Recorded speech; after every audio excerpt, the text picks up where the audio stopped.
जय हिंद दोस्तों, एक बार फिर से मैं आपके लिए एक नई अपडेट लेके आया हूं और इस अपडेट में हम चर्चा करने वाले हैं।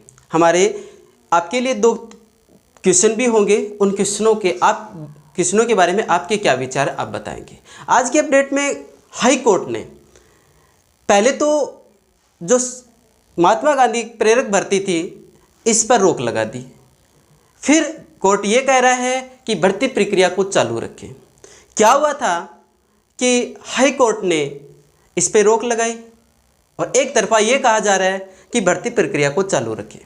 ये सब हम इस वीडियो के माध्यम से चर्चा करने वाले हैं। केवल 5 मिनट का वीडियो होगा। इसमें 2 सवाल आपके लिए होंगे। आपके विचार वहाँ आपको मैं ये चाहता हूँ कि आपके विचार कमेंट के रूप में आपके विचार आएँ और हम इस पर डिस्कस करें। देखिए, राजस्थान महात्मा गांधी सेवा प्रेरक भर्ती 2023 बहुत बड़ी भर्ती 50,000 पदों पे ये भर्ती होने वाली थी और सरकार इसमें बहुत जल्दबाजी कर रही थी और इतनी स्पीड से ये भर्ती करवा रही थी और अचानक हाई कोर्ट का आदेश आता है कि इस भर्ती को रोक दिया जाए। क्या हाई कोर्ट ने स्थायी रूप से इस पर रोक लगा दी है? अगर स्थायी रूप से ही रोक लगा दी तो ये रद्द हो गई, लेकिन ऐसा नहीं है। ऐसा नहीं है कि ये रद्द हो गई। एक तरफा ये भी कहा जा रहा है कि इस पर प्रक्रिया है वो चालू रखें। देखिए, यहाँ सबसे पहले एक लाइन लिखी है मैंने, गहलोत सरकार को बड़ा झटका। भाई साहब, बहुत सारी भर्तियाँ ऐसी थीं जिनके पेपर भी हो गए। बड़ी बड़ी भर्तियाँ थी जैसे कि रीट वाली, कभी भी उसमें ये नहीं लिखा था कि फलां सरकार को बड़ा झटका। सभी समाचार पत्रों में ऐसा क्यों लिखा हुआ आया है कि गहलोत सरकार को बड़ा झटका? क्या इस भर्ती के माध्यम से सरकार को बहुत बड़ा फायदा होने वाला था जो नहीं हुआ रोकने की वजह से? ये आपके लिए दोस्तों इसके बारे में आपका क्या विचार है कि हर जगह बेरोजगारों को झटका जरूर लगता था, लेकिन इस भर्ती में गहलोत सरकार को बड़ा झटका लगा है, तो क्यों, ऐसा क्यों हुआ है? न्यायाधीश अरुण बंसाली की एकल पीठ है, उसमें क्या क्या हुआ था वो देखिए।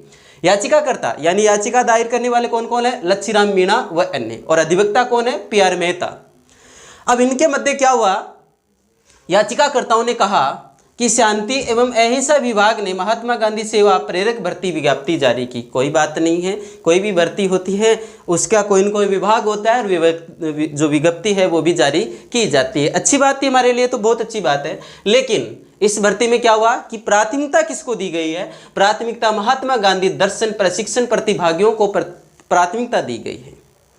लेकिन प्राथमिकता दी गई है, देखिए अनुभव इनका, जिनको प्राथमिकता दी गई उनका अनुभव देखिए। यह शिविर 1 दिन का था, 1 दिन के अनुभव वालों को इतनी बड़ी प्राथमिकता दी जा रही है। फिर अगर इस भर्ती को देखा जाए कि नियमानुसार हुआ क्या, इस नियमों के अनुसार ये भर्ती थी क्या? यह भर्ती न संवैधानिक सिद्धांतों के अनुकूल है न विज्ञान के तहत है। नहीं तो सिद्धांत यानी विधि जो नियम है उनके तहत ये भर्ती करवाई नहीं जा रही है। चलो कोई बात नहीं है। नोट, अस्थायी रूप से रोक लगा दी गई है। ये जो चर्चा में बार बार से आ रहा था कि भर्ती को रद्द कर दिया गया है, यहाँ देखिए मैंने इस जरिए जो पूरा डिटेल है, इस डिटेल के माध्यम से एक लास्ट में ये निर्णय निकला है कि अस्थायी रूप से रोक है, स्थायी रोक नहीं है। स्थायी रोक होती तो ये केवल और केवल रद्द ही होती। फिर देखिए, जो सरकार जल्दबाजी कर रही थी उसका रीजन भी मैंने दे रखा है कि संविदा या अस्थायी जो भर्तियां होती हैं उनमें एक नियम होता है, एक प्रावधान होता है। वो प्रावधान क्या है? भर्ती में तत्काल नियुक्ति का प्रावधान है। कोई बात नहीं है, अगर सरकार को आवश्यकता है, अगर वो स्थायी जल्दबाजी में यानी जल्दी कम टाइम में स्थायी भर्ती नहीं कर सकती तो वह अस्थायी रूप से भर्तियां करवा सकती है। यहाँ सरकार जायज़ है।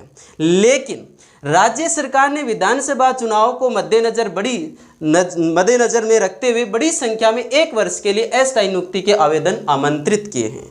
भाई, यहाँ याचिकाकर्ताओं का कहना है कि भाई जल्दबाजी की जा सकती है, अगर सरकार को आवश्यकता हो तो वो अस्थायी रूप से भर्तियां लेकर के बहुत जल्दी उस भर्ती को संपन्न करवा कर ज्वाइनिंग दे सकती हैं।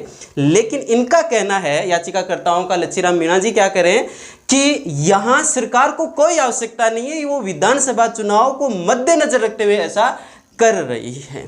हो सकता है सरकार का यहाँ उद्देश्य ये हो कि जो सरकार की जन कल्याणकारी योजनाएं हैं वो उन योजनाओं के बारे में जितनी भी सूचनाएं हैं, जो फ़ायदे हैं, जो नुकसान हैं, वो सब उनके माध्यम से जनता तक पहुंचाने वाली हो। यह आप पर डिपेंड करता है, आपके क्या विचार है, आप भी अपने विचार रख सकते हैं। फिर देखो, अगर देखा जाए तो इसमें लास्ट में हुआ क्या, विधिक प्रावधानों का उल्लंघन किया गया इस भर्ती में। याचिकाकर्ताओं को कई वर्षों का अनुभव है, लेकिन अनुभव को अनदेखा किया गया। इनका कहने का अर्थ है कि जिनका एक दिन का अनुभव है, जिन लोगों को एक दिन का अनुभव, उनको तो प्राथमिकता दी गई, और हमें एक दिन का नहीं कई वर्षों का अनुभव है, हमें तो यहाँ से अनदेखा ही कर दिया गया है। फिर इन सभी के जवाब में एकलफिट ने लास्ट में ये कहा है कि सरकार भर्ती प्रक्रिया चालू रखें, लेकिन किसी भी व्यक्ति को प्रेरक पद पर नियुक्ति नहीं दी जाए। जब नियुक्ति नहीं दोगे तो भाई भर्ती प्रक्रिया चालू क्यों रख रहे हो? या क्या मजाक कर रखा है बेरोजगारों के साथ? इसलिए दोस्तों लास्ट में ये जो बात जो हाई कोर्ट कह रहा है, इसका मतलब भर्ती तो संपन्न होनी है, भर्ती तो होगी, नियुक्ति भी होगी, इसलिए जल्दबाजी ना करें। धन्यवाद। वीडियो देखने के लिए आपका बहुत बहुत धन्यवाद। मिलते हैं अगली न्यूज़ के साथ, तब तक जय हिंद।